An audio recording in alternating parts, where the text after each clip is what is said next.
دور صدارت 2006 میں شروع ہوتا ہے۔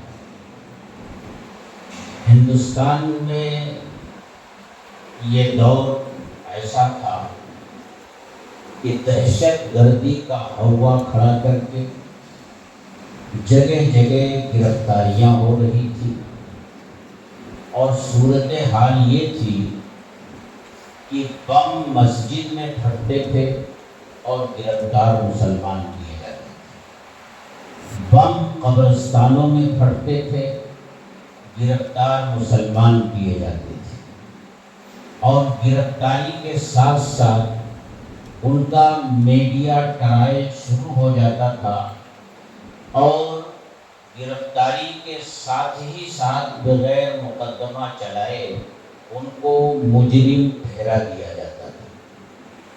پورے ملک میں خوف و دہشت کا ایسا ماحول تھا کہ جن گھروں سے یہ بچے گرفتار کیے جاتے تھے، ان گھروں کے لوگ، ان بچوں کے ماں باپ، ان کے رشتہ دار زبان کھولنے کو تیار نہیں ہوتے تھے۔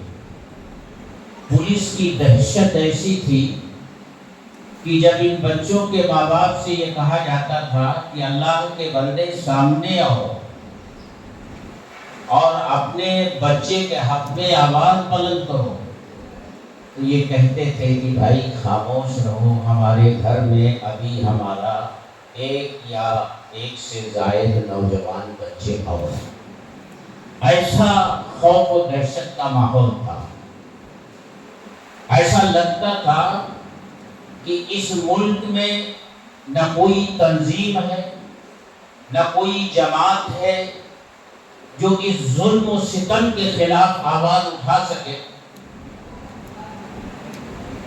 کہ پھر ایک اس خوفناک سناٹے میں ایک گرجدار آواز گونجتی ہے۔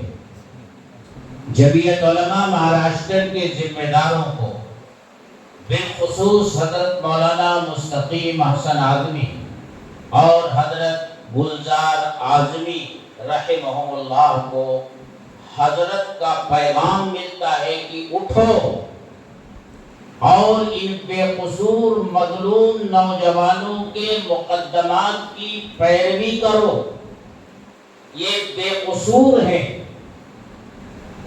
ذمہ داروں نے کہا کہ حضرت یہ عدالتوں کا معاملہ ہے، ہزاروں کا نہیں لاکھوں کا خرچ ہے۔ اللہ کے اس بندے نے یہ کہا کہ خرچ کی کوئی فکر نہ کرو، ملت کے کام کے لیے کھڑے ہوگے تو ملت تمہیں کبھی مایوس نہیں کرے گی۔ حضرت کے اس حکم اور اس اشارے سے جمعیت علماء مہاراشٹر کے ذمہ داروں کو حوصلہ ملا، اور عدالتوں میں ان بے قصور نوجوانوں کی گرفتاری کو چیلنج کیا جانے لگا، مقدمات لڑنے کا سلسلہ شروع ہوا۔ میں جمعیت علماء کے دفتر میں بیٹھا ہوا تھا، حضرت مولانا مستقیم احسن اعظمی دامت مددہ العالی بھی بیٹھے تھے، گلزار صاحب بیٹھے تھے، ہم تینوں کسی موضوع پر گفتگو کر رہے تھے کہ ٹیلی فون کی گھنٹی بجی۔ گلزار صاحب نے فون اٹھایا، اور فون اٹھانے کے بعد اچانک وہ گرجے۔ میں ڈرنے والا نہیں ہوں، یہاں آفس میں بیٹھا ہوں، تجھے جب آنا ہو یہاں آ جا۔ یہ کہہ کر کے انہوں نے فون رکھا، تو ہم لوگوں نے پوچھا کہ بھئی ماجرا کیا ہے، واقعہ کیا ہے؟ تو انہوں نے ایک بہت بڑے مافیا ڈان کا نام لیا اور کہا کہ اس کا فون تھا، اور وہ مجھ سے یہ کہہ رہا تھا کہ ان مقدمات کی پیروی سے اپنے آپ کو علیحدہ کر لو، ورنہ تمہارا بھی وہی انجام ہوگا جو مرحوم شاہد آدمی کا ہوا ہے۔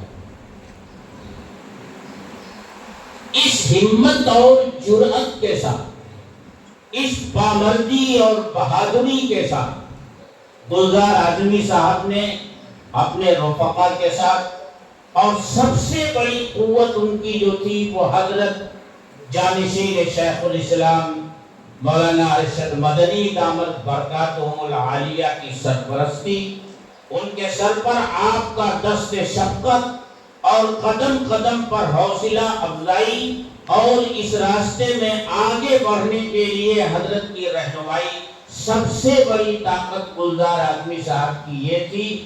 اس کے ساتھ ان کے پیچھے پوری جماعت ایک آواز ہو کر کھڑی تھی۔ اللہ تعالیٰ نے مرحوم گلزار اعظمی صاحب سے یہ بڑا کام لیا۔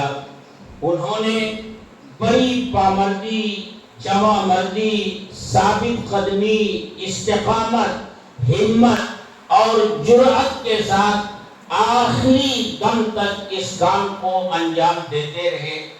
لیکن بہرحال جو بھی اس دنیا میں آیا ہے اسے جانا ہے۔ حضرت کبھی وقت موعود آ پہنچا، اللہ نے ان کی زندگی کی جو سانسیں ان کے لیے مقدر فرمائی تھی وہ پوری ہو چکی، اور وہ اپنی خدمات کا صلہ لینے کے لیے اللہ کے حضور پہنچ گئے۔ اب سوال یہ پیدا ہوا کہ حضرت گلزار صاحب کے اس دنیا سے بالکل اچانک رخصت ہو جانے کی وجہ سے